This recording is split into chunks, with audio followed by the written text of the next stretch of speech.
قطب الدین بختیار کاکی کی اتنی عزت اور تعظیم و توقیر کرتا تھا کہ جب قطب الدین بختیار کاکی دربار شاہی میں حاضر ہوتے تو سلطان شمس الدین التمش ان کی تعظیم میں کھڑا ہو جاتا اور اپنی کرسی کے بغل میں ایک کرسی لگاتا اور اس پر حضرت قطب الدین بختیار کاکی کو عزت و احترام کے ساتھ بٹھاتا، اور جب مقدمات کی سماعت شروع ہوتی تو کوئی اہم مقدمہ ہوتا تو پہلے حضرت قطب الدین بختیار کاکی سے مشورہ کرتا اور اس کے بعد ہی فیصلہ سناتا۔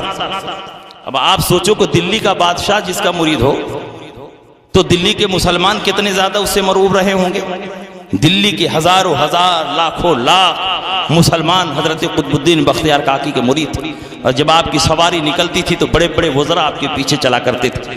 لیکن بعض دنیا داروں کو یہ بات بہت کھٹکتی تھی کہ قطب الدین بختیار کاکی کو دربار شاہی میں اتنی عزت مل رہی ہے کہ جب آتے ہیں تو خود بادشاہ ان کی تعظیم و تکریم میں کھڑے ہو جاتے ہیں اور اپنے تخت کے بغل میں ایک تخت لگاتے ہیں اور اس پر قطب الدین بختیار کاکی کو بٹھاتے ہیں اور ان سے مشورہ کرتے ہیں، تب اہم فیصلہ سناتے ہیں۔ اور حضرت قطب الدین بختیار کاکی حضرت خواجہ معین الدین چشتی اجمیری رحمت اللہ علیہ کے مرید اور خلیفہ۔ جب حضرت خواجہ معین الدین چشتی اجمیری اجمیر شریف جانے لگے اور فرمایا قطب الدین دلی کی ولایت تمہیں دیتا، اب دلی میں تم رہو، دین اور سنیت کی خدمت کرو، بڑی بڑی مصیبتیں پیش آئیں گی اس راہ میں لیکن گھبرانے کی ضرورت نہیں، اور جس دن تم ہر طرف سے ناکام ہو جاؤ اس دن تم مجھ کو پکارنا، میں تمہاری مدد کے لیے حاضر رہوں۔ حضرت خواجہ معین الدین چشتی اجمیری رحمت اللہ علیہ قطب الدین بختیار کاکی کو دلی سونپتے ہیں اور اجمیر شریف چلے گئے، اور کچھ ہی دنوں کے بعد آپ کا وصال ہو گیا۔ حضرت خواجہ معین الدین چشتی اجمیری قبر مبارک میں آ چکے ہیں۔ دلی میں سلطان شمس الدین التمش کی حکومت قائم ہو چکی ہے، اور حضرت قطب الدین بختیار کاکی کے مریدین میں بڑے بڑے وزراء اور بڑے بڑے امراء شامل ہو چکے ہیں۔ درباریوں کو یہ بات بہت ناگوار گزری کہ جب قطب الدین بختیار کاکی دربار میں آتے ہیں تو بادشاہ ان کی تعظیم میں کھڑے کیوں ہو جاتے ہیں؟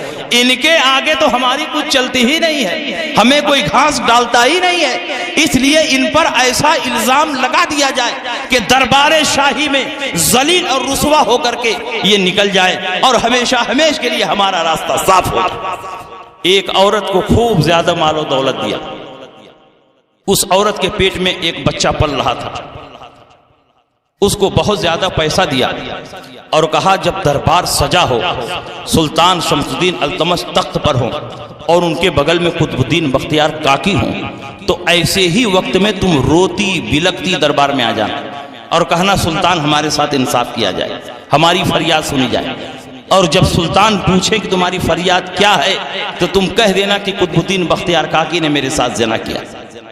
ایک دن دربار سجا ہوا ہے، سلطان شمس الدین التمش تخت پر بیٹھے ہیں، آپ کے بغل میں قطب الدین بختیار کاکی بھی تشریف فرما ہے، اور اچانک وہ عورت روتی بلکتی دربار شاہی میں حاضر ہوئی۔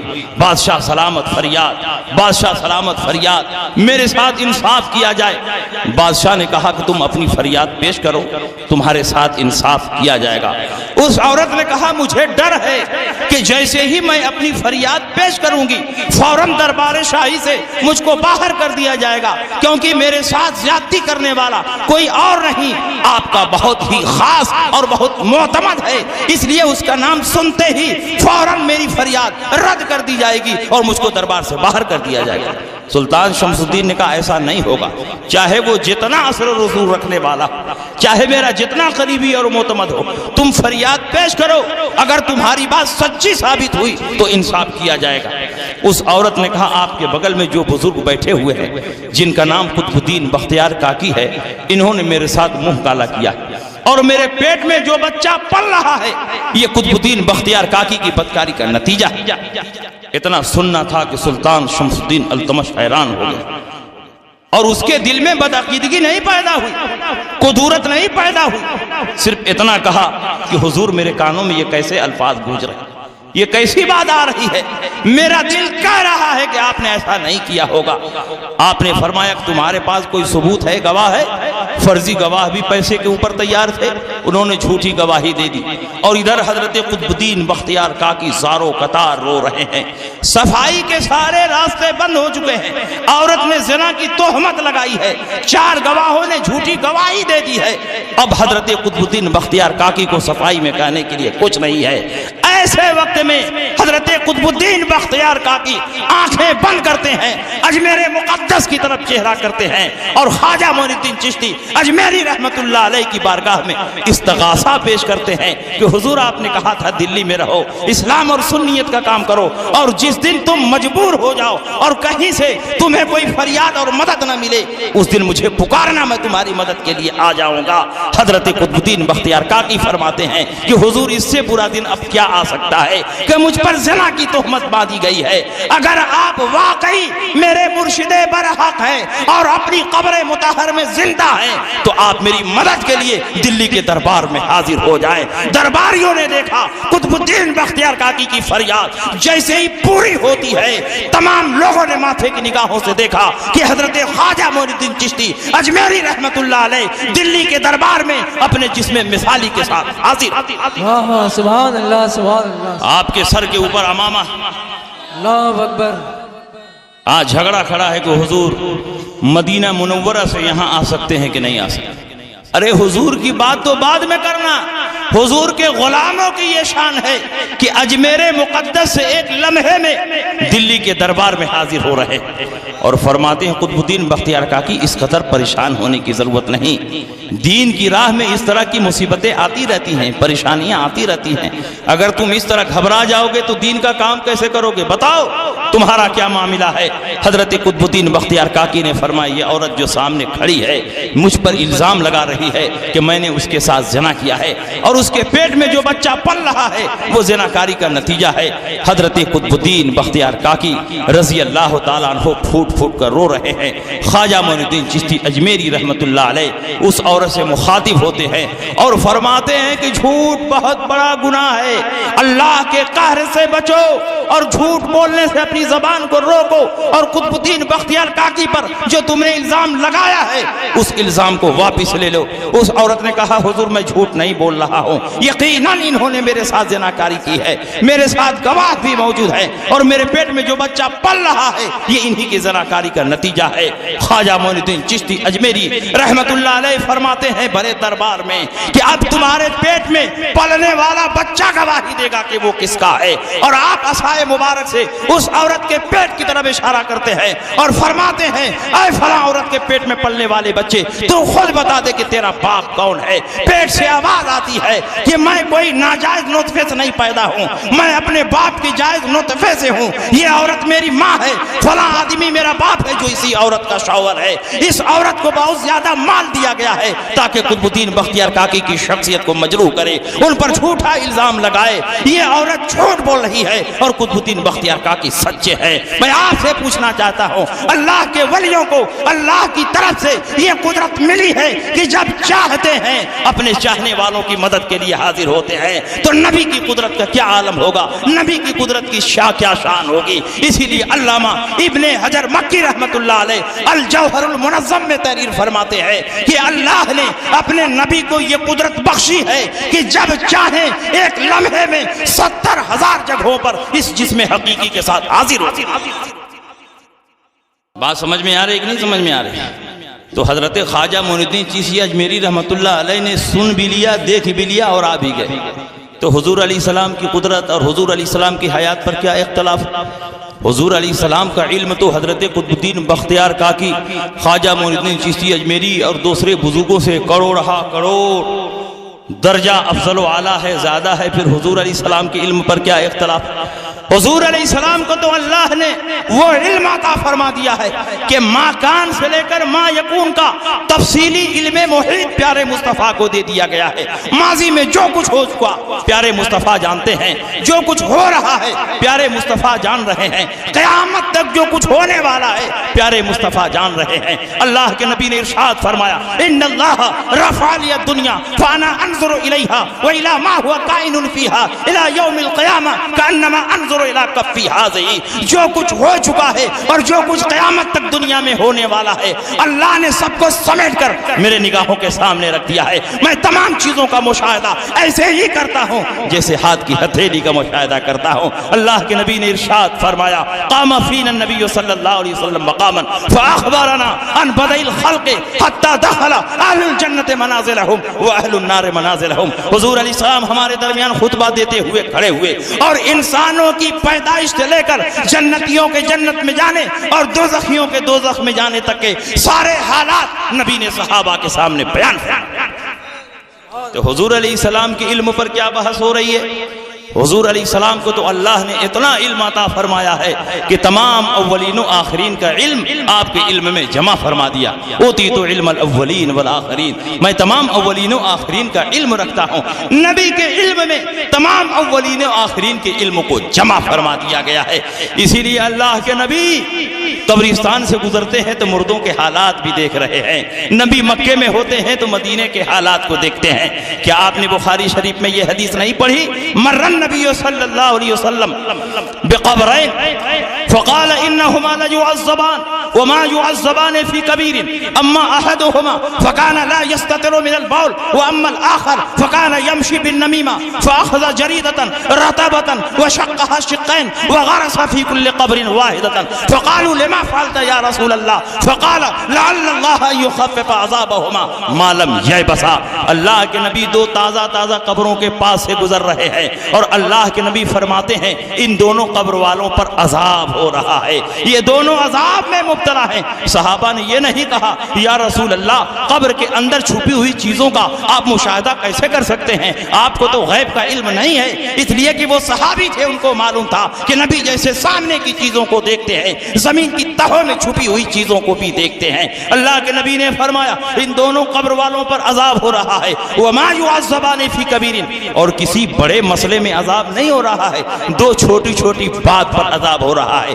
ایک آدمی پیشاب کی شیٹ سے نہیں بچتا تھا اس لیے اس کو عذاب دیا جا رہا ہے، اور دوسرا آدمی چغل خوری سے نہیں بچتا تھا اس لیے اس کو عذاب دیا جا رہا ہے۔ اب آپ خود بتائیے کہ پیشاب کی شیٹ سے بچنا کوئی مشکل کام ہے؟ آدمی بیٹھ کر سنت کے مطابق پیشاب کرے تو پیشاب کی شیٹ سے بچ سکتا ہے کہ نہیں؟ اور بیل کی طرح کھڑے ہو کر پیشاب کرے گا تو پیشاب کی شیٹ سے نہیں بچ پائے گا۔ تو اگر بچنا چاہے تو اس کے لیے مشکل نہیں، بہت چھوٹا کام ہے۔ اور دوسرا آدمی چغل خوری سے نہیں بچتا تھا، ادھر کی لکڑی ادھر لگاتا تھا، زبان کی حفاظت کرتا تو چغل خوری سے بچ جاتا۔ اسی لیے ان دونوں قبر والوں پر عذاب ہو رہا ہے۔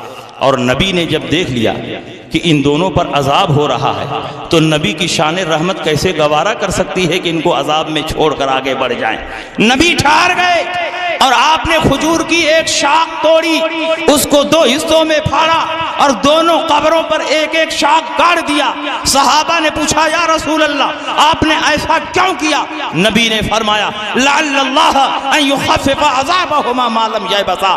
یہاں پر لعل کلام نبی میں واقع ہے، اور لعل جب اللہ رسول کے کلام میں واقع ہوتا ہے تو وہ ترجی کے معنی میں نہیں ہوتا، تحقیق کے معنی میں ہوتا ہے۔ مطلب یہ ہے کہ یقیناً جب تک یہ شاخیں ہری بھری رہے گی اللہ کی تسبیح بیان کریں گی، اور جب تک تسبیح بیان کریں گی مردوں کے عذاب قبر میں تخفیف ہوتی رہتی ہے۔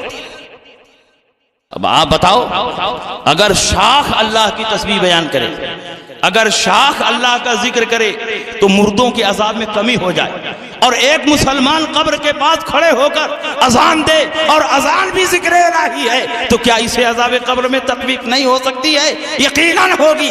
جب شاخوں کے ذکر سے قبر والوں کے عذاب میں تخفیف ہوتی ہے تو کوئی سننے صحیح العقیدہ انسان اگر قبر کے پاس کھڑا ہو کر اذان دے اور اذان بھی بلا شبہ ذکر الہی ہے تو اس سے بھی مردوں کے عذاب میں تخفیف ہوگی۔ نبی اکرم نے فرمایا کہ جب تک یہ شاخ ہری بھری رہے گی اللہ کی تسبیح بیان کرے گی، اور جب تک تسبیح بیان کرے گی قبر والوں کے عذاب میں تخفیف ہوتی رہے گی۔ اسی سے سمجھ میں آ گیا کہ قبر پر گلاب ڈالنا یہ بدعت نہیں، اسی حدیث سے ثابت ہے۔ قبر پر گلاب ڈالنا یہ اسی حدیث سے ثابت ہے۔ اب کوئی کہے کہ حدیث میں گلاب کہاں؟ حضور علیہ السلام نے تو قبر پر کھجور کی شاخ گاڑی تھی، تو کھجور کی شاخ گاڑنا حضور کی سنت ہے، گلاب ڈالنا یہ تو اس حدیث سے ثابت نہیں ہوا۔ لیکن میں بتانا چاہتا ہوں کہ فقہائے کرام علت کی بنیاد پر حکم کا استنباط کرتے ہیں، اور یہاں علت کیا بیان کی گئی؟ جب تک یہ شاخ ہری بھری رہے گی اللہ کی تسبیح بیان کرے گی اور ان کے عذاب قبر میں تخفیف ہوتی رہے گی۔ تو گلاب کا پھول بھی جب تک ہرا بھرا رہے گا یہ بھی اللہ کی تسبیح بیان کرے گا، اللہ کا ذکر کرے گا، اور جب تک اللہ کا ذکر کرتا رہے گا مردوں کے عذاب میں کمی ہوتی رہتی۔ علت کی بنیاد پر احکام مستنبط ہوتے ہیں۔ مثال کے طور پر حضور علیہ السلام نے فرمایا، اس حدیث کے راوی حضرت انس بن مالک رضی اللہ تعالی عنہ، شرب النبی صلی اللہ علیہ وسلم لبنا ومزمز وقال ان له دسما، حضور علیہ السلام نے دودھ پیا اور اس کے بعد کلی کی، اور فرمایا اس لیے کلی کی کہ دودھ میں چکناہٹ ہوتی ہے۔ تو کلی کرنے کی علت اور ریزن نبی نے بیان فرما دیا کہ دودھ پینے کے بعد اس لیے کلی کی کہ دودھ میں چکناہٹ ہوتی ہے۔ اسی سے فقہائے کرام نے مسئلہ نکال لیا کہ جن جن چیزوں میں چکناہٹ ہوتی ہے اس کو کھانے کے بعد کلی کرنا چاہیے اور اس کے بعد ہی مسجد میں جانا چاہیے۔ اب کوئی آدمی پلاؤ کھائے تو اسی حدیث کی روشنی میں ثابت ہوا کہ وہ کلی کرے اس کے بعد مسجد میں جائے، کوئی زردہ کھائے تو کلی کرے پھر مسجد میں جائے، کوئی بریانی کھائے تو کلی کرے پھر مسجد میں جائے، کوئی پکوڑی کھائے تو کلی کرے پھر مسجد میں جائے۔ اب کوئی بیوقوف کھڑا ہو جائے اور کہے حدیث میں پکوڑی دکھائیے، حدیث میں بریانی دکھائیے، تو حدیث میں بریانی نہیں ملے گی، پکوڑی نہیں ملے گی۔ لیکن جس علت کی بنیاد پر نبی نے دودھ پینے کے بعد کلی کی ہے وہی علت بریانی میں بھی موجود ہے، وہی علت زردے میں بھی موجود ہے، وہی علت لسی میں بھی موجود ہے، وہی علت پکوڑی میں بھی موجود ہے۔ تو اسی سے ثابت ہوگا کہ ان چیزوں کو کھانے کے بعد بھی کلی کرنا چاہیے اور اس کے بعد ہی مسجد میں جانا چاہیے۔ تو جو علت حضور علیہ السلام نے کھجور کی شاخ میں بیان کی کہ یہ شاخ ہری بھری رہے گی تو تسبیح بیان کرے گی، کیونکہ پیڑ پودے جب تک ہرے بھرے رہتے ہیں اللہ کی تسبیح بیان کرتے ہیں، اور جب تک یہ شاخ ہری بھری رہے گی اللہ کی تسبیح بیان کرتی رہے گی، اور جب تک تسبیح بیان کرے گی عذاب قبر میں تخفیف ہوتی رہے گی۔ تو گلاب کا پھول بھی جب تک قبر پر ہرا بھرا رہے گا اللہ کی تسبیح بیان کرے گا، اور جب تک تسبیح بیان کرے گا مردوں کے عذاب میں تخفیف ہوتی رہتی۔ حضور کے زمانے میں کھجور کی شاخ آسانی سے مل جاتی تھی اور ہمارے زمانے میں گلاب کا پھول آسانی سے مل جا رہا۔ تو جو حضور کو آسانی سے مل گیا وہ حضور نے ڈال دیا، اور ہمیں گلاب کا پھول آسانی سے مل رہا ہے تو ہم گلاب کا پھول ڈال رہے ہیں۔ تو گلاب کا پھول ڈالنا یہ بدعت نہیں، اس کی بنیاد یہی حدیث ہے۔ تو اب بتائیے نبی اکرم صلی اللہ علیہ وسلم کو قبر والوں کے حالات سے واقفیت ہوئی کہ نہیں ہوئی؟ اگر نبی کو غیب کا علم نہ ہوتا تو قبر والوں پر کیا ہو رہا ہے کیا نہیں ہو رہا ہے کس وجہ سے ہو رہا ہے اس کا علم حضور علیہ السلام کو کیسے ہوتا؟ اس سے یہ ثابت ہو گیا کہ حضور علیہ السلام زمین کے اندر کی چھپی ہوئی چیزوں کو بھی دیکھتے ہیں۔ مگر آج کچھ لوگ کہتے ہیں نبی کو پیٹھ پیچھے کا علم نہیں، اور بخاری شریف میں اتفاق سے ایک ایسی حدیث مل گئی کہ جس حدیث سے یہی ثابت ہوتا ہے کہ حضور کو پیٹھ پیچھے کا علم ہے۔ آئیے بخاری شریف جلد اول کتاب الصلاۃ باب من رکع دون السب کی حدیث آپ کے سامنے پیش کر دیں۔ یہ حدیث اس مسئلے سے متعلق ہے کہ اگر کوئی آدمی مسجد کے دروازے ہی پر کھڑے ہو کر، یعنی صف میں پہنچنے سے پہلے پہلے مسجد کے دروازے پر کھڑے ہو کر نیت باندھ کر رکوع کر لے اور رکوع میں چلتا ہوا صف میں مل جائے تو اس کی نماز ہوگی کہ نہیں ہوگی؟ اسی سلسلے میں یہ حدیث وارد ہوئی ہے۔ اس حدیث کے راوی حضرت ابو بکرہ رضی اللہ تعالیٰ عنہ ہے۔ آپ فرماتے ہیں ان ابی بکرہ انہ انتہا الی النبی صلی اللہ علیہ وسلم وہو راکع فرکع قبل ان یصل الی الصف۔ حضرت ابو بکرہ سے مروی ہے کہ مسجد نبوی میں نماز پڑھنے کے لیے حاضر ہوا، اور جہاں جوتا چپل اتارا جاتا ہے ابھی وہیں پر پہنچے تھے، صف میں پہنچنے سے پہلے پہلے انہوں نے نیت باندھ لیا اور وہیں رکوع میں چلے گئے، اور رکوع میں چلتے چلتے صف میں جا کر مل گئے۔ اللہ کے نبی سید عالم صلی اللہ علیہ وسلم مصلی امامت پر ہیں، اور جب آدمی مصلی امامت پر ہوتا ہے تو اس کا چہرہ قبلے کی طرف ہوتا ہے، ہے اور آنے والا پیٹھ کے پیچھے سے آ رہا ہے۔ حضور علیہ السلام نے جب سلام پھیرا تو اللہ کے نبی نے ارشاد فرمایا اے ابو بکرہ تم کھڑے ہو جاؤ۔ ابو بکرہ کھڑے ہو گئے۔ حضور علیہ السلام نے پوچھا کہ تم نے ایسا کیوں کیا کہ مسجد کے دروازے ہی پر نیت باندھ کر رکوع میں چلے گئے؟ کیا تم کو سنت طریقہ نہیں معلوم کہ صف میں پہنچنے کے بعد نیت باندھنا چاہیے؟ حضرت ابو بکرہ رضی اللہ تعالیٰ عنہ نے یہ نہیں کہا یا رسول اللہ آپ کا چہرہ تو قبلے کی طرف تھا اور میں پیٹھ کے پیچھے سے آیا اور آپ کو پیٹھ پیچھے کا علم نہیں، تو کیسے آپ نے جان لیا کہ ابو بکرہ نے کس طرح نماز شروع کی؟ اس لیے کہ وہ صحابی تھے، انہیں معلوم تھا کہ نبی جیسے آگے دیکھتے ہیں ویسے ہی پیچھے دیکھتے ہیں، ویسے ہی دائیں دیکھتے ہیں، ویسے ہی بائیں دیکھتے ہیں۔ شش جہاد نبی کے نگاہوں کے سامنے ہے، کیونکہ یہ وہ نبی ہے کہ قبرستان سے گزرتے ہیں تو مردوں کے حالات کو دیکھتے ہیں، کس پر عذاب ہو رہا ہے، کس کو ثواب دیا جا رہا ہے۔ یہ وہ نبی ہے کہ مصلی امامت پر کھڑے ہوتے ہیں تو پیچھے آنے والوں کی پوری کیفیت کو ملاحظہ فرماتے ہیں، کیونکہ نبی نے ارشاد فرمایا، بخاری کی حدیث ہے، انکم ترون قبلتی ہا ہونا، تم سمجھتے ہو کہ میرا چہرہ قبلے کی طرف ہوتا ہے اور میں تم کو نہیں دیکھتا ہوں؟ واللہ انی لاراکم وراء ظہری کما اراکم امامی، میں تم کو پیٹھ کے پیچھے ایسے ہی دیکھتا ہوں جیسے آگے دیکھتا ہوں۔ اما لا یخفی علی رکوعکم ولا خشوعکم، تمہارا رکوع بھی مجھ سے چھپا ہوا نہیں، تمہارا خشوع بھی مجھ سے چھپا ہوا نہیں۔ ارے میری شان تو یہ ہے کہ مکے میں ہوتا ہوں مدینے کے حالات کو دیکھتا ہوں، مدینے میں ہوتا ہوں جنگ روم کا مشاہدہ کرتا ہوں، منبر پر ہوتا ہوں قیامت تک کے حالات کو دیکھتا ہوں، میں یہیں سے کھڑے کھڑے اپنے حوض کوثر کا مشاہدہ کرتا ہوں۔ واللہ انی لا ارا حوضی الان من مقامی ھذا، یہیں پر کھڑے کھڑے اپنے حوض کوثر کو دیکھ رہا ہوں۔ میری شان یہ ہے کہ آسمان سے گزرتا ہوں، زمین پر چلنے والے انسانوں کے دلوں کو پڑھتا ہوں، اور جب زمین پر ہوتا ہوں آسمان والوں کو دیکھتا ہوں۔ اعلیٰ حضرت فرماتے ہیں سر عرش پر ہے تیرا گزر، دل فرش پر ہے تیری نظر، ملکوت ملک میں کوئی شے نہیں وہ جو تجھ پہ آیا نہیں، بخدا خدا کا یہی ادر، نہیں اور کوئی مفر مقر، جو وہاں سے ہو یہیں آ کے ہو، جو یہاں نہیں تو وہاں نہیں۔ اب بتائیے اتنی ساری صاف اور واضح حدیثیں، ابھی قرآن کی آیتیں میں نے نہیں پیش کی، کئی درجن آیتیں ہیں دماغ میں، کئی درجن آیتیں جس سے نبی کا غیب ثابت ہوتی، کئی واقعات ایسے ہیں جس سے نبی کا غیب ثابت ہوتا ہے، لیکن ان ساری حدیثوں اور آیتوں کو چھوڑ کر کے انہوں نے کہا کہ حضور علیہ السلام کو اگر غیب ہوتا تو ایک موقع پر حضور علیہ السلام اپنا جوتا شریف پہننے کے لیے پاؤں اندر ڈال رہے تھے، ابھی ڈالنے ہی والے تھے کہ ایک چیل آئی اور آپ کے جوتا شریف کو لے کر اوپر اڑ گئی، اور اوپر سے اسی جوتے سے ایک سانپ گرا۔ اگر حضور علیہ السلام کو معلوم ہوتا تو اس جوتے میں اپنا پاؤں کیوں داخل کرتے؟ اس لیے کہ سانپ آپ کو کاٹ لیتا۔ حضور علیہ السلام کو معلوم نہیں تھا، اسی لیے تو حضور علیہ السلام جوتا شریف پہننے جا رہے تھے، وہ تو خیر منائیے کہ چیل آ گئی اور جوتا لے کر اوپر بھاگ گئی اور پھر اسی جوتے سے سانپ گرا۔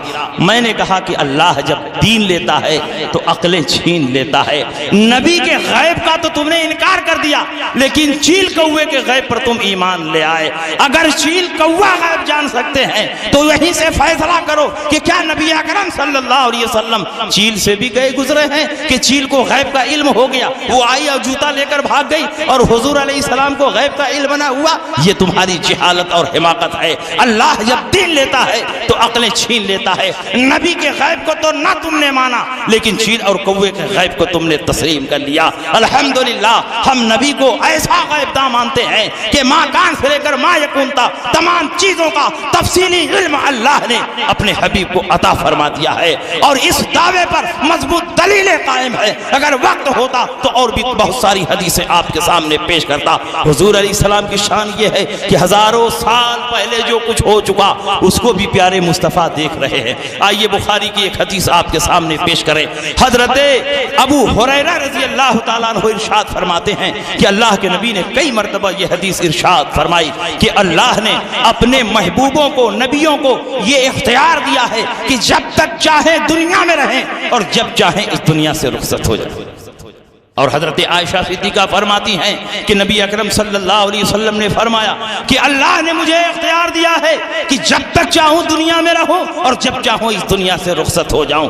اسی تذکرے میں حضرت عائشہ فرماتی ہیں کہ نبی اکرم صلی اللہ علیہ وسلم نے ارشاد فرمایا کہ حضرت موسیٰ علیہ السلام جو بنی اسرائیل کے نبی اور پیغمبر ہیں، آپ کی بارگاہ میں حضرت ملک الموت آپ کی روح قبض کرنے کے لیے تشریف لائے، اور موسیٰ کی بارگاہ میں پہنچ کر عرض کرتے ہیں کہ میں آپ کی روح قبض کرنے کے لیے آیا ہوں۔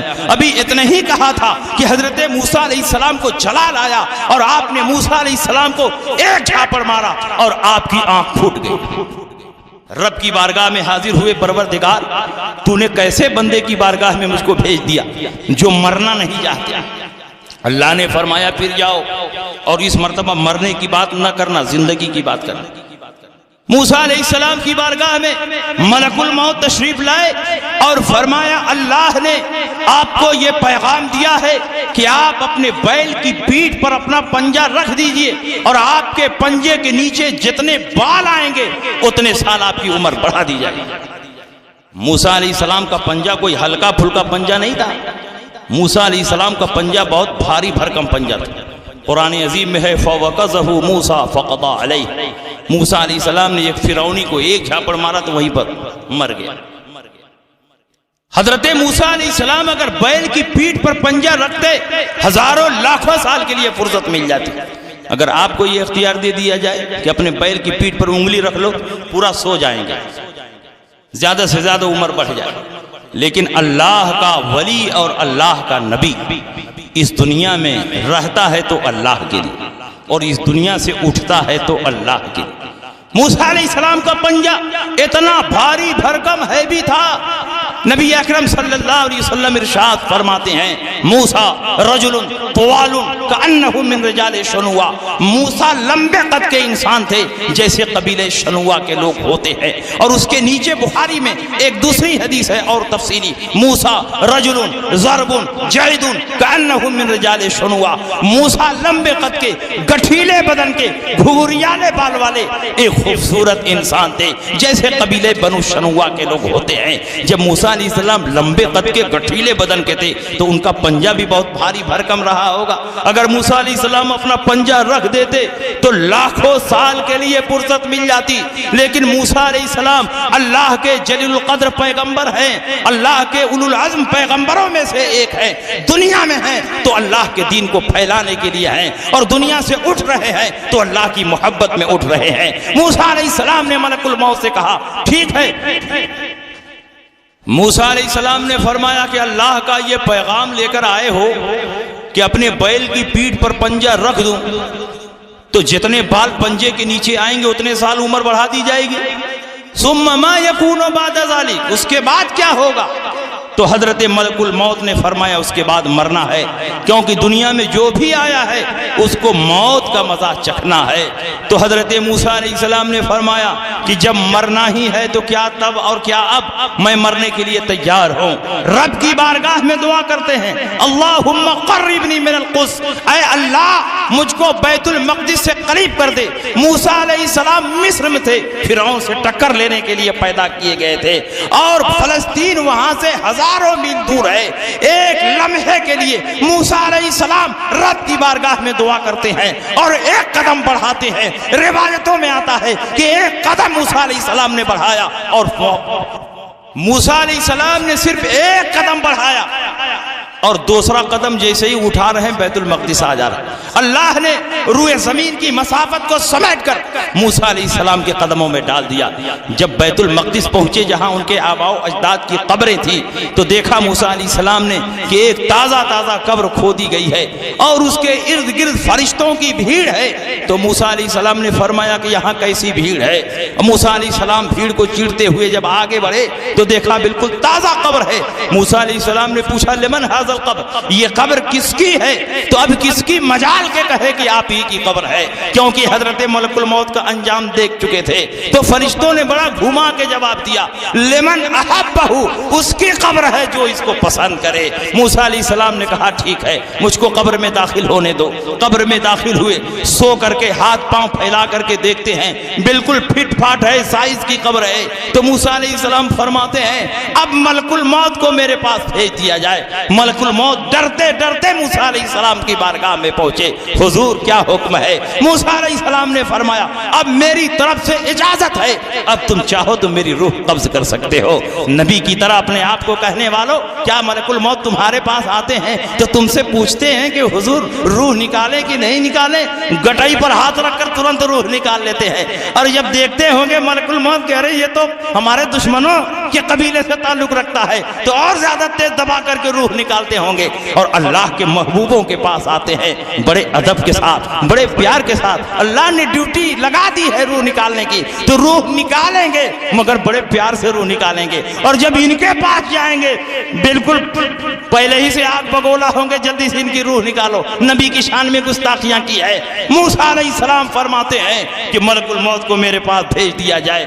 ملک الموت تشریف لائے، حضور کیا حکم ہے؟ میری طرف سے اجازت ہے، تم میری روح کو نکال سکتے ہو۔ موسیٰ علیہ السلام کی اجازت ملتی ہے، تب ملک الموت موسیٰ علیہ السلام کی روح قبض کرتے ہیں، ورنہ وہاں بنی اسرائیل کا ایک آدمی بھی موجود نہیں تھا، سارے کے سارے فرشتے تھے۔ فرشتوں نے آپ کی نماز جنازہ پڑھی، فرشتوں نے آپ کی قبر پر مٹی ڈالی، اس لیے انسانوں میں کسی کو نہیں معلوم کہ موسیٰ علیہ السلام کی قبر کہاں ہے، لیکن جس بات کو کوئی نہیں جانتا پیارے مصطفیٰ جانتے ہیں۔ جہاں دنیا کی ساری توانائیاں جواب دے دیتی ہے، وہاں پیارے مصطفیٰ کا علم جوان رہتا ہے۔ مصطفیٰ فرماتے ہیں کہ اگر میں بیت المقدس گیا تو لکیر کھینچ کر بتا دوں گا کہ یہاں سے لے کر یہاں تک موسیٰ علیہ السلام کی قبر۔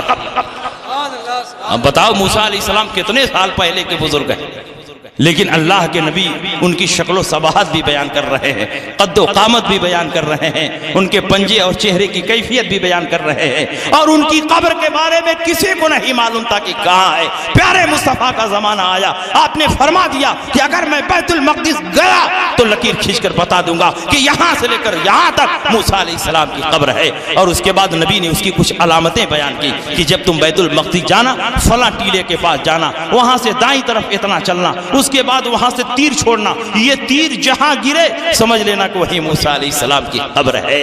جو کوئی نہیں جانتا پیارے مصطفیٰ جانتے ہیں، کیونکہ اللہ نے کائنات کا ذرہ ذرہ پیارے مصطفیٰ کی نگاہوں کے سامنے رکھا۔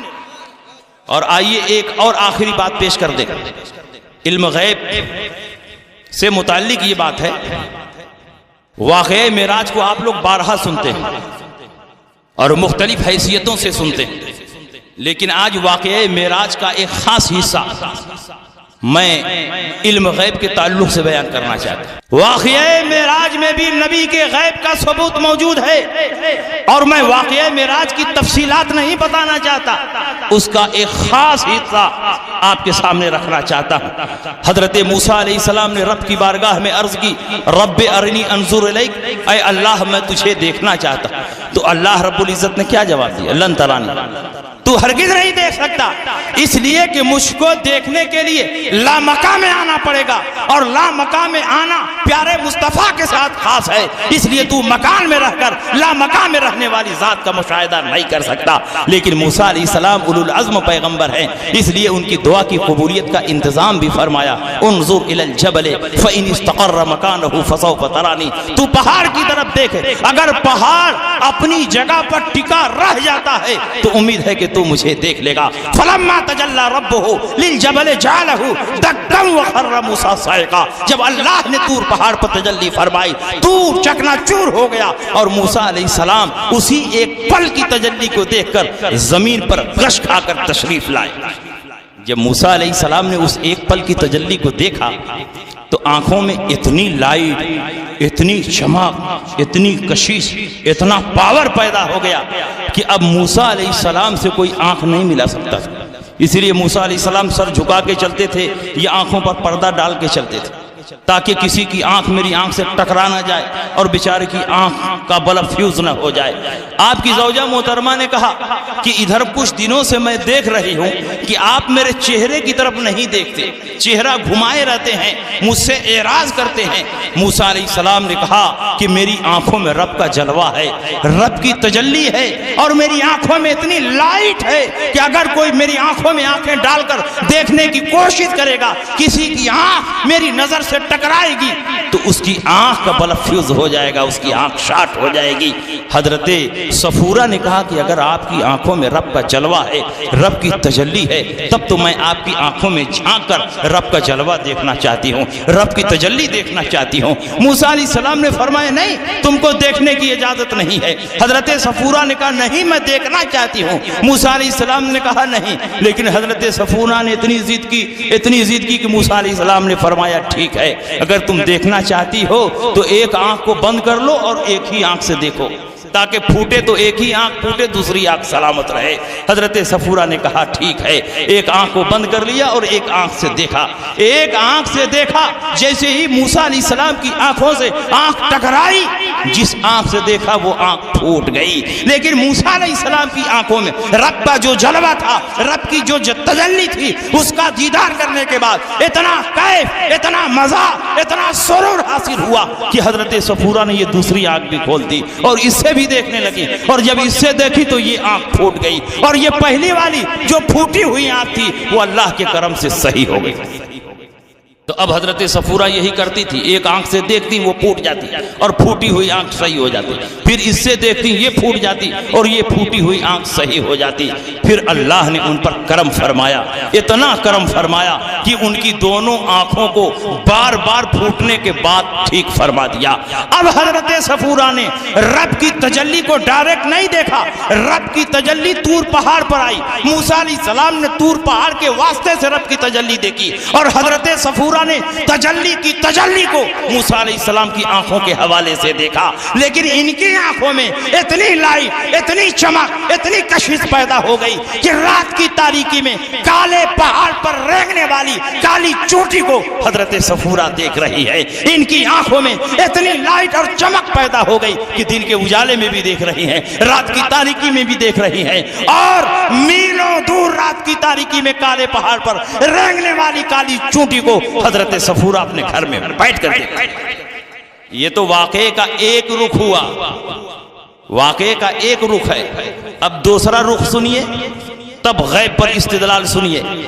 نبی اکرم صلی اللہ علیہ وسلم جب معراج میں تشریف لے گئے تو روایتوں میں آیا ہے کہ اللہ رب العزت نے 50 وقت کی نماز کا تحفہ عطا فرمایا۔ امرتو ب50 صلاۃ کل یوم، روزانہ 50 وقت کی نماز کا تحفہ عطا ہوا۔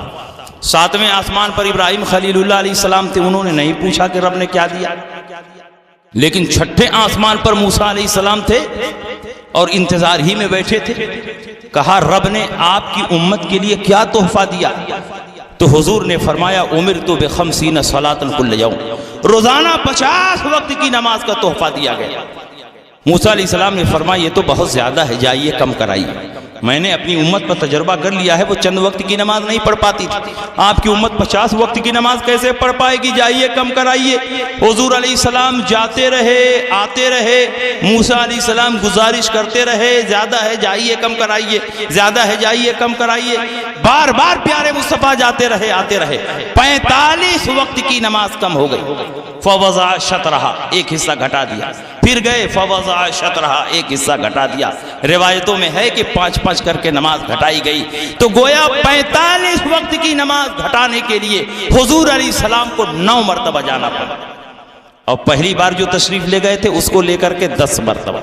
اور حضور علیہ السلام نے رب کا جلوہ نہیں دیکھا، رب کی ذات کا سر کی آنکھوں سے مشاہدہ کیا، رب کی ذات کا سر کی آنکھوں سے مشاہدہ کیا۔ حضرت موسیٰ علیہ السلام کیوں بار بار بھیج رہے ہیں؟ کیا نبی کو اپنی امت کی فکر نہیں ہے؟ موسیٰ علیہ السلام کو نبی کی فکر ہے، نبی کی امت کی فکر ہے؟ نہیں، یہاں معاملہ یہ ہے کہ موسیٰ علیہ السلام دور پہاڑ پر رب کی تجلی نہ دیکھ سکے اور گش کھا کر زمین پر تشریف لائے، تو آج موقع ملا ہے۔ موسیٰ علیہ السلام نے فیصلہ کیا، میں خود تو نہ دے سکا، لیکن جن آنکھوں نے دیکھ لیا ہے، جن آنکھوں میں رب کا ڈائریکٹ جلوہ بسا ہوا ہے، آج انہی کی آنکھوں میں جھانک کر رب کا دیدار کر لوں، رب کی تجلی دیکھ لوں۔ اس لیے فرماتے ہیں جائیے کم کرائیے، یعنی جائیے اور رب کا نیا نیا جلوہ لے کر آئیے، رب کی نئی نئی تجلی لے کر آئیے، تاکہ موسیٰ علیہ السلام کی مراد پوری ہو۔ 5 وقت کی نماز رہ گئی، موسیٰ علیہ السلام نے کہا یہ بھی زیادہ ہے، جائیے کم کریں۔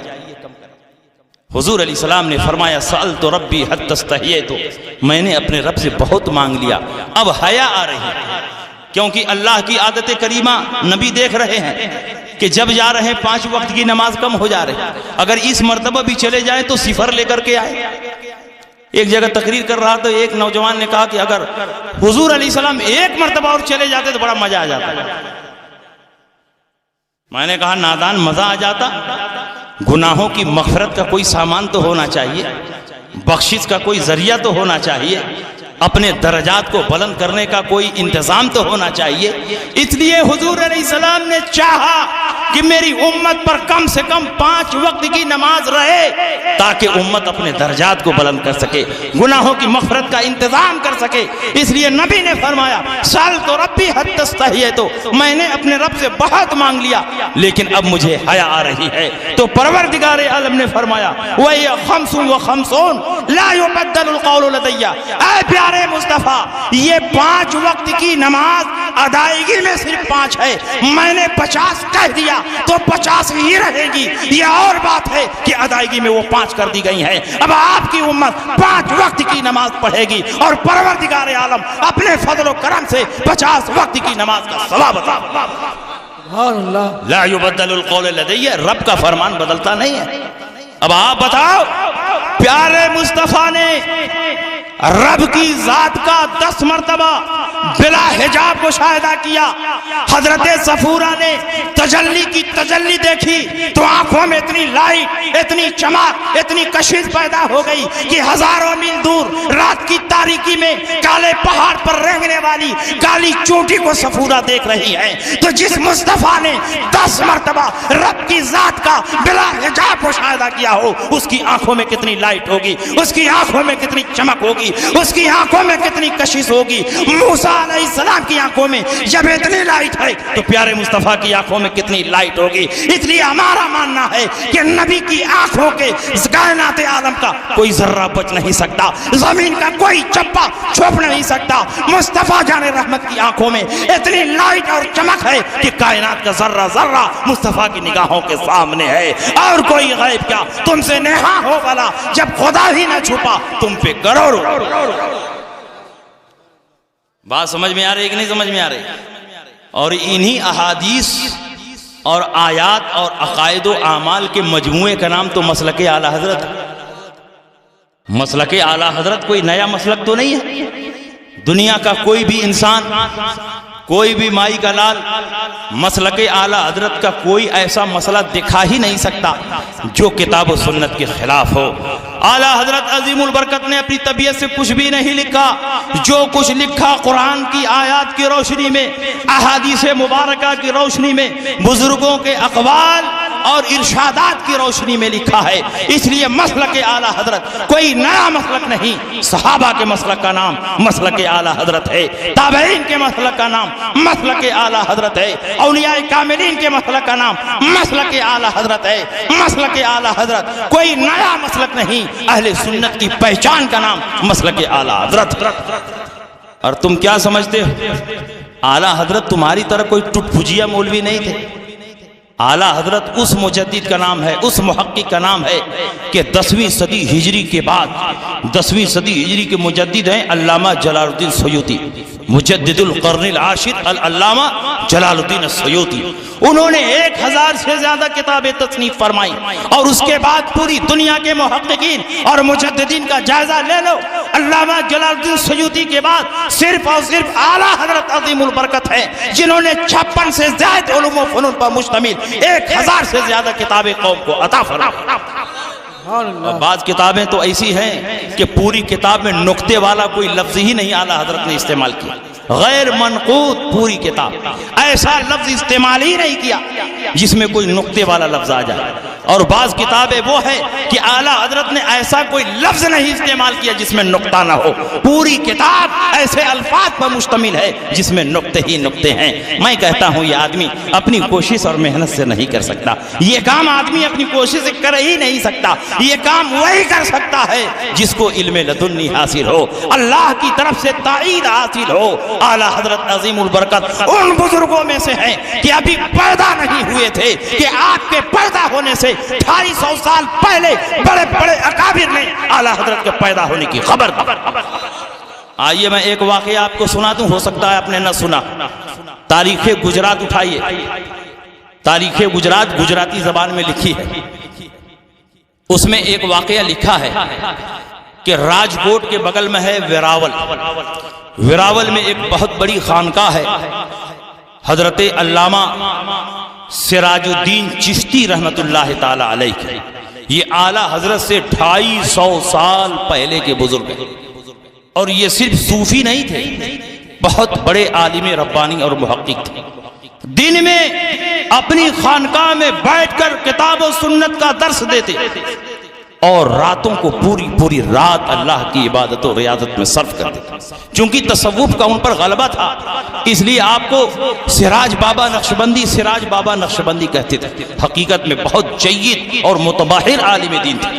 ایک دن طلبہ کو بخاری شریف کا درس دے رہے تھے، اچانک بخاری پڑھاتے پڑھاتے ایک حدیث آئی اور اس سے نبی کا غیب ثابت ہو رہا تھا، تو آپ نے فرمایا اس حدیث کی روشنی میں ثابت ہوتا ہے کہ نبی اکرم صلی اللہ علیہ وسلم کو غیب کا علم ہے، اور آپ نے علم غیب کے موضوع پر زبردست تقریر فرمائی اور بہت ساری حدیثوں کی روشنی میں اس عقیدے کو واضح فرمایا۔ اور اس کے بعد آپ نے فرمایا سنو، آج تو ہندوستان میں ایسا کوئی فرقہ موجود نہیں ہے جو نبی کے غیب کا منکر ہو، لیکن عنقریب کچھ سالوں کے بعد ہندوستان میں ایک فرقہ پیدا ہونے والا ہے جو نبی کے غیب کا منکر ہوگا۔ لیکن یہ نہ سمجھو کہ جب منکرین علم غیب کا فرقہ پیدا ہوگا تو پروردگار عالم اپنے حبیب کی امت کو یوں ہی چھوڑ دے گا، بلکہ اپنے حبیب کی امت کی رہنمائی کے لیے اور منکرین علم غیب کی سرکوبی کے لیے پروردگار عالم ایک بہت بڑے عالم ربانی کو پیدا فرمائے گا، اور اگر میں چاہوں تو ان کا نام بھی بتا سکتا ہوں۔ جوش میں آ کر کہہ دیا کہ نام بھی بتا سکتا۔ اب طلبہ پیچھے پڑ گئے کہ حضور بتا دیجیے، تو جب ہوش میں آئے تو کہا کہ نہیں چھوڑو، جانے دو کہا نہیں حضور اب بتا ہی دیجیے۔ طلبہ نے کہا حضور بتا دیجیے، تو سراج بابا نقشبندی نے کہا کہ کیا واقعی بتا دوں؟ طلبہ نے کہا حضور بتا دیجیے، کیا واقعی بتا دوں؟ طلبہ نے کہا بتا دیجیے، کیا واقعی بتا دوں؟ طلبہ نے کہا بتا دیجیے حضور۔ فرمایا سن لو، آج کے 250 سال کے بعد جب ہندوستان میں منکرین علم غیب کا فرقہ پیدا ہوگا تو پروردگار عالم ان کی سرکوبی کے لیے بریلی کی سرزمین پر امام احمد رضا کو پیدا فرمائے گا۔ امام احمد رضا ان کے باطل عقائد و نظریات کی تابوت میں آخر، اور واقعی اعلیٰ حضرت نے علم غیب کے موضوع پر ان کے دانت کھٹے کر دیے۔ جب اعلیٰ حضرت حج کے لیے گئے تو ان کی طرف سے 6 سوالات شریف مکہ کے دربار میں پیش کیے گئے، اور اس وقت حرمین طیبین پر کن کی حکومت تھی؟ ہم لوگوں کی حکومت، سنیوں کی حکومت تھی، ترکوں کی حکومت تھی، خلافت عثمانیہ قائم تھی، اور ان کا نمائندہ شریف مکہ ہوا کرتا تھا جس کے ہاتھ میں مکہ کا کنٹرول ہوتا اور حج کے امور کی ذمہ داری ہوتی تھی۔ شریف مکہ کے دربار میں انہوں نے سوالات بھیجے کہ اگر نبی کو غیب کا علم حاصل ہے تو ان 6 سوالوں کا جواب دے دیا جائے۔ وہ سوال شریف مکہ نے رئیس العلماء مولانا صالح کمال کی خدمت میں پیش کیا اور کہا 2 دن کے اندر جواب چاہیے۔ مولانا صالح کمال بہت بڑے عالم تھے، اپنے مکان پر تشریف لائے اور اسی دن اتفاق سے میلاد کی محفل ہو رہی۔ اعلیٰ حضرت کو بھی شدہ بات پہنچی کہ علم غیب کے موضوع پر ان کی طرف سے کچھ سوالات بھیجے گئے ہیں، تو اعلیٰ حضرت کا علم جوش مارنے لگا۔ اعلیٰ حضرت مولانا صالح کمال کے مکان پر گئے، میلاد کی محفل چل رہی تھی، مولانا صالح کمال نے بڑے اعزاز و اکرام کے ساتھ اعلیٰ حضرت کو بٹھایا اور گزارش کی کہ حضور جب آ ہی گئے ہیں تو کچھ تقریر فرما دیں۔ اعلیٰ حضرت کھڑے ہوئے اور علم غیب کے موضوع پر 2 گھنٹہ فصیح و بلیغ عربی میں تقریر فرماتے رہے۔ جب مولانا صالح کمال نے اعلیٰ حضرت کی تقریر سنی تو ان کی بانچیں کھل گئی اور دلی مراد پوری ہو گئی۔ الماری کھولا اور وہی سوال نامہ نکالا، کہا حضور ان کی طرف سے سوال آیا ہے، نبی اکرم صلی اللہ علیہ وسلم کے غیب کو چیلنج کیا گیا ہے، جو کچھ آپ نے بیان فرمایا ہے اسی کو ہیتۂ تحریر میں لا دیں، اسی کو رقم فرما دیں، جواب ہو جائے گا۔ اعلیٰ حضرت نے کہا کہ جب جواب لکھا جائے گا تو اور مضبوط جواب لکھا جائے گا، مضبوط دلائل اور پوری تفصیل کے ساتھ لکھا جائے گا۔ کہا حضور یہی کافی ہے، بس اس کو تحریر میں لا دیں۔ اعلیٰ حضرت نے کہا نہیں، جب جواب لکھا جائے گا تو پوری مضبوطی سے لکھا جائے گا۔ انہوں نے کہا حضور ٹائم نہیں ہے، شریف مکہ نے صرف 2 دن کا وقت دیا ہے اور یہ بہت کم ہے۔ اعلیٰ حضرت نے اللہ کے فضل و کرم پر بھروسہ کر کے جواب لکھنے کا وعدہ کر لیا اور سوال لے کر کے اپنی قیام گاہ پر آئے۔ اور اعلیٰ حضرت ایسے عالم نہیں تھے کہ کبھی اعلیٰ حضرت کو سکون ملے، کبھی یہ آ رہے ہیں، کبھی وہ آ رہے ہیں، کبھی کوئی اجازت لینے، کبھی خلافت لینے، کوئی حدیث پڑھنے، کبھی مسائل پوچھنے، ہمیشہ آنے جانے والوں کی بھیڑ ہے۔ لیکن اسی میں سے تھوڑا سا وقت نکال کر اعلیٰ حضرت عظیم البرکت تھوڑا وقت نکال کر صرف 8.5 گھنٹے میں بخار کی شدت میں بغیر کتابوں کی طرف مراجعت کیے ہوئے محض خدا داد ذہانت پر اعتماد کر کے اعلیٰ حضرت عظیم البرکت نے مکہ کی سرزمین پر علم غیب کے موضوع پر ایسی شاہکار کتاب تصنیف فرمائی جس کا نام الدولۃ المکیہ رکھا۔ اور جب یہ کتاب شریف مکہ کے دربار میں پڑھی جا رہی تھی اور ابھی آدھی کتاب پڑھی گئی تھی، دربار برخاست ہوا۔ شریف مکہ نے کہا اللہ یعطی وہؤلاء یمنعون، اللہ اپنے حبیب کو غیب کا علم عطا فرما رہا ہے اور یہ لوگ اس کا انکار کر رہے ہیں۔ اعلیٰ حضرت عظیم البرکت سے پوچھا گیا حضور بغیر کتابوں کی طرف مراجعت کیے ہوئے صرف 8.5 گھنٹے میں اتنی شاندار اور لاجواب کتاب آپ نے لکھ دی؟ اعلیٰ حضرت فرماتے میرے غوث پاک کا کرم۔ جب کتاب لکھ رہا تھا تو ایسا محسوس ہو رہا تھا کہ غوث پاک کی روحانیت میرے سر پر سوار، میرے پشت پر غوث پاک کا پنجہ ہے۔ کیا دبے جس پہ حمایت کا ہو پنجہ تیرا، شہر کو خطرے میں لاتا نہیں کتا تیرا۔ میں ایسا محسوس کر رہا تھا کہ گویا غوث پاک کی روحانیت فرما رہی ہے احمد رضا فلاں آیت کو لکھو، فلاں حدیث کو لکھو، فلاں دلیل کو لکھو۔ گویا غوث پاک فرماتے جا رہے تھے اور احمد رضا کا قلم چلتا جا رہا تھا۔ یہ کتاب صرف میری کتاب نہیں بلکہ غوث پاک کی زندہ کرامت ہے۔ اور کان کھول کر سن لو، جس طرح نبیوں کے معجزات کا مقابلہ نہیں ہو سکتا اسی طرح ولیوں کی کرامتوں کا بھی مقابلہ نہیں ہو سکتا، کیونکہ یہ کرامت حقیقت میں نبی کا معجزہ ہے۔ کرامت الولی معجزۃ لنبی ہی، اسی لیے اعلیٰ حضرت عظیم البرکت کی یہ کتاب صرف اعلیٰ حضرت کی کتاب نہیں، غوث پاک کی زندہ کرامت ہے اور کرامتوں کا مقابلہ نہیں ہو سکتا۔ اسی لیے کل بھی یہ کتاب لاجواب تھی اور آج بھی یہ کتاب لاجواب ہے اور صبح قیامت تک یہ کتاب لاجواب ہے۔ اور تم کیا کہتے ہو؟ کون گدھا بکواس کر کے گیا کہ مسلک اعلیٰ حضرت کیا؟ اس نالائق کو معلوم نہیں کہ مسلک اعلیٰ حضرت جنت میں لے جانے والا راستہ۔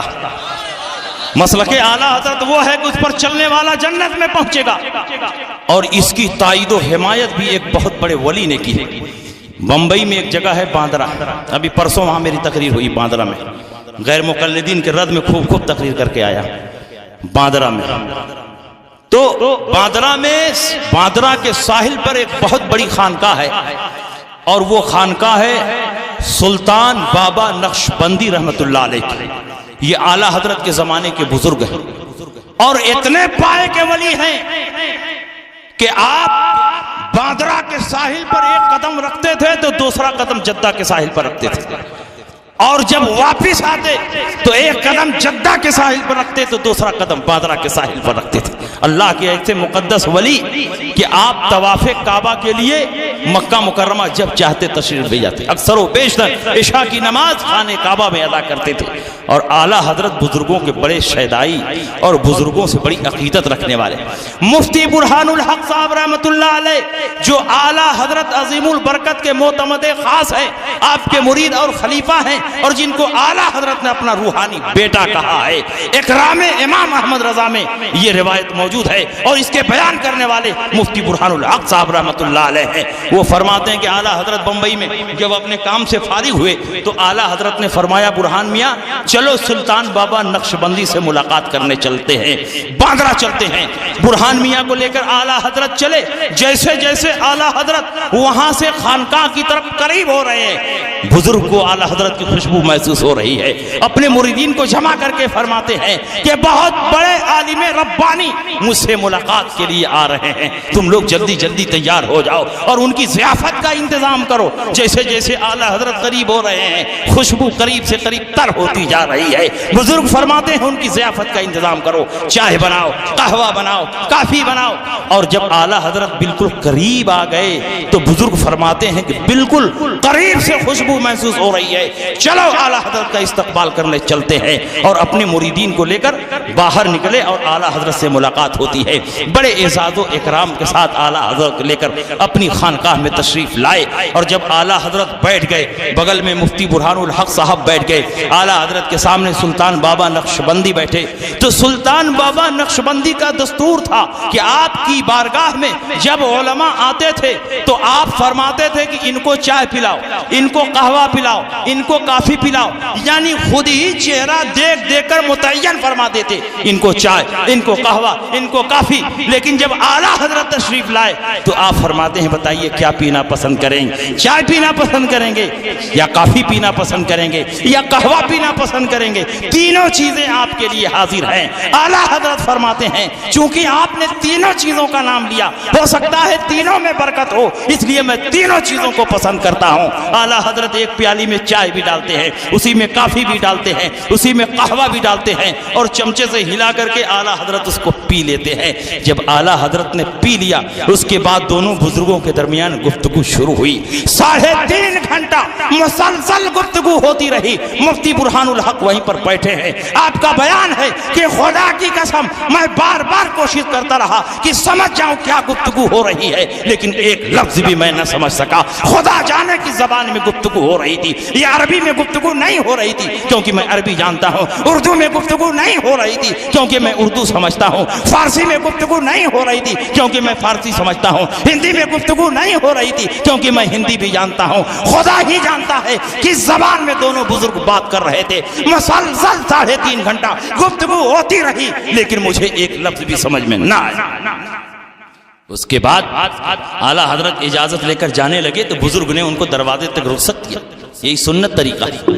اور جب اعلیٰ حضرت جانے لگے مفتی برہان الحق صاحب ان کے پیچھے پیچھے جانے لگے تو کچھ دور چلنے کے بعد مفتی برہان الحق صاحب دوڑ کے آئے بزرگ کی بارگاہ اور دل میں سوچتے ہیں کہ اعلیٰ حضرت جن کی ملاقات کے لیے آئے ہیں ضرور وہ کوئی بہت بڑے بزرگ ہوں گے، اللہ کے ولی ہوں گے، مقدس بندے ہوں گے، چلیں کچھ نصیحت حاصل کر لے۔ تو مفتی برہان الحق صاحب بھاگ کر بزرگ کی خدمت میں آئے اور کہا حضور مجھے کچھ نصیحت فرما دیں۔ تو بزرگ نے کہا مجھ سے نصیحت لینے آئے ہو؟ آپ نے فرمایا حضور کچھ نصیحت فرما دیں۔ تو فرمایا یہ جو عالم جا رہے ہیں انہی کے قدم بقدم چلتے رہو، جنت تک پہنچ جاؤ گے، اور جو ان کے پیچھے چلے گا دنیا اس کے پیچھے چلے گی۔ اعلیٰ حضرت عظیم البرکت کا مسلک کوئی نیا مسلک نہیں، جنت میں لے جانے والا راستہ ہے۔ مسلک اعلیٰ حضرت پر جو آدمی مضبوطی سے چلے گا خدا کی قسم وہ جہنم میں نہیں بلکہ جنت میں جائے گا۔ بزرگوں کی تائید و حمایت مسلک اعلیٰ حضرت کو حاصل۔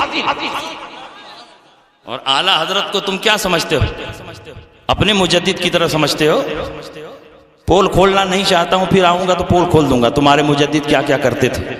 اعلیٰ حضرت وہ مجدد ہیں کہ ان کی زبان رب کی بارگاہ میں مقبول تھی، جو کچھ آپ کی زبان سے نکلتا رب کی بارگاہ میں قبول ہو۔ آئیے اس کی ایک مثال آپ کے سامنے پیش کریں۔ حیات اعلیٰ حضرت میں یہ واقعہ لکھا ہوا۔ اعلیٰ حضرت کے والد ہیں علامہ نقی علی خان اور ان کے دوست ہیں علامہ غلام حسین بریلوی، اور علامہ غلام حسین بریلوی کے بیٹے ہیں محمد حسین بریلوی۔ بریلی شریف میں طلسمی پریس انہی کا چلتا تھا جس میں اعلیٰ حضرت کی کتابیں چھپتی تھی۔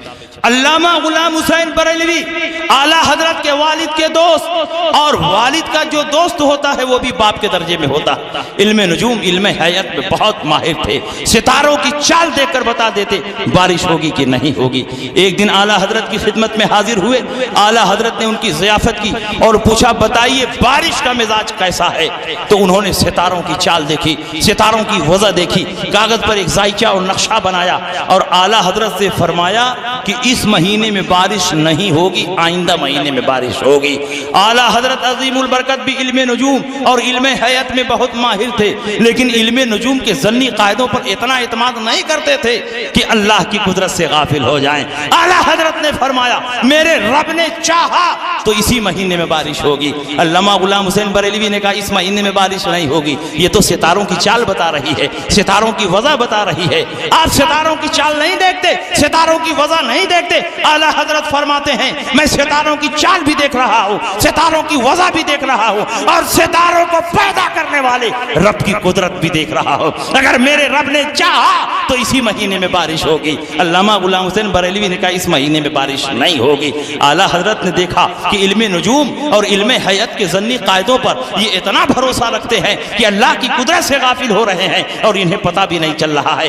اس لیے ان کی رہنمائی ضروری ہے، اور ہر عالم ربانی کی یہی کوشش ہوتی ہے کہ کسی کو بھٹکتا ہوا دیکھے تو راہ راست پر لگا دے. اعلیٰ حضرت کے سامنے ایک گھڑی لٹک رہی تھی، ایک کلاک لٹک رہی تھی، اس میں 11:15 بج رہے تھے. اعلیٰ حضرت نے پوچھا بتائیے گھڑی میں کیا ٹائم ہوئے ہیں؟ انہوں نے کہا 11:15 بجے ہے. اعلیٰ حضرت نے پوچھا 12 بجنے میں کتنا باقی ہے؟ انہوں نے کہا پونا گھنٹہ باقی ہے. اعلیٰ حضرت نے فرمایا اگر پونا گھنٹہ نہیں گزرے گا تو کیا 12 نہیں بجے گا، 12 کی گھنٹی نہیں بجے گی؟ انہوں نے کہا ہرگز نہیں، جب تک پونا گھنٹہ نہیں گزرے گا نہ 12 بج سکتا ہے نہ 12 کی گھنٹی بج سکتی ہے. اعلیٰ حضرت تیزی میں کھڑے ہوئے، بڑی سوئی کو کھینچ کر 12 پہ کر دیا، فوراً 12 بج گیا، 12 کی گھنٹی بج گئی. اعلیٰ حضرت نے فرمایا آپ تو کہہ رہے تھے جب تک پونا گھنٹہ نہیں گزرے گا نہ 12 بج سکتا ہے نہ 12 کی گھنٹی بج سکتی ہے. دیکھیے 12 بھی بج گیا، 12 کی گھنٹی بج گئی. اعلیٰ حضرت عظیم البرکت نے جب ان کو سمجھایا تو انہوں نے کہا آپ نے بڑی سوئی کو کھینچ کر 12 پہ کر دیا، اس لیے فوراً 12 بج گیا، 12 کی گھنٹی بج گئی.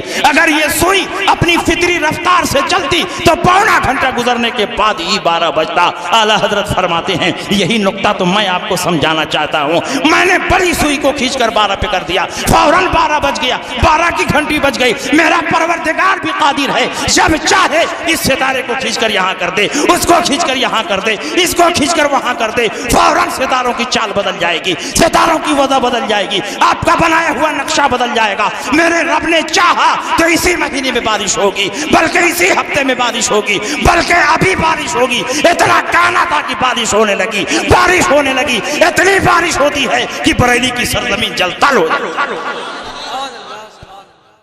اعلیٰ حضرت کے کشف و کرامات کے اتنے واقعات میرے دماغ میں ہیں کہ بلا مبالغہ میں کہہ رہا ہوں، میں اور مقررین کی طرح نہیں ہوں کہ حقائی کرتا. صوبہ ہو جائے گی لیکن واقعات ختم نہیں. اعلیٰ حضرت عظیم البرکت رضی اللہ تعالیٰ عنہ کی وہ شان ہے، جب ان کی کتابوں کا مطالعہ کیا جائے، ان پر لکھی گئی کتابوں کا مطالعہ کیا جائے تب یہ سب باتیں معلوم ہوتی ہیں. اعلیٰ حضرت عظیم البرکت کشف و کرامت کے معاملے میں اتنے آگے تھے کہ ان کے زمانے کا بڑا سے بڑا ولی بھی اعلیٰ حضرت کے ٹکر میں نہیں تھا. کیونکہ مجدد الفسانی نے اپنے مکتوبات کے دفتر 2 میں لکھا ہے جو مجدد ہوتا ہے وہ اپنے زمانے کے ولیوں کا سردار ہوتا ہے. اور اعلیٰ حضرت بالاتفاق مجدد، ایسے مجدد کہ پٹنہ کی سرزمین پر غیر منقسم ہندوستان کی کانفرنس ہوئی اور اکابر علماء اہل سنت اس میں موجود تھے، اور سب نے متفقہ طور پر کہا کہ اس صدی کا اگر کوئی مجدد ہے تو وہ امام احمد رضا فاضل بریلوی ہے. اور جب اعلیٰ حضرت کی بعض تحریریں علماء حرمین طیبین کی خدمات میں پہنچی اور انہوں نے اعلیٰ حضرت کی تحریروں کو دیکھا، برجستہ پکار اٹھے واللہ اقول والحق اقول لو قیل فیہ انہ مجدد ھذا القرن لکان حقا و ثواب. خدا کی قسم میں صحیح کہتا ہوں، حق کہتا ہوں. اگر امام احمد رضا کے بارے میں یہ کہہ دیا جائے کہ یہ اس صدی کے مجدد ہیں تو یہ بات 100% صحیح ہے. اعلیٰ حضرت ایسے تیسے مجدد نہیں ہیں کہ چمچوں نے مجدد بنا دیا تو مجدد ہو گئے، دلالوں نے مجدد بنا دیا تو مجدد ہو گئے. آج تو لوگ اپنے چمچوں اور دلالوں کی بنیاد پر مجدد بننے کے لیے پھڑپھڑا رہے ہیں کب ہم مجدد بن جائیں. اور یہ جتنے پھڑپھڑا رہے ہیں سب تاج الشریعہ کے قدموں کے دھول کے برابر بھی نہیں.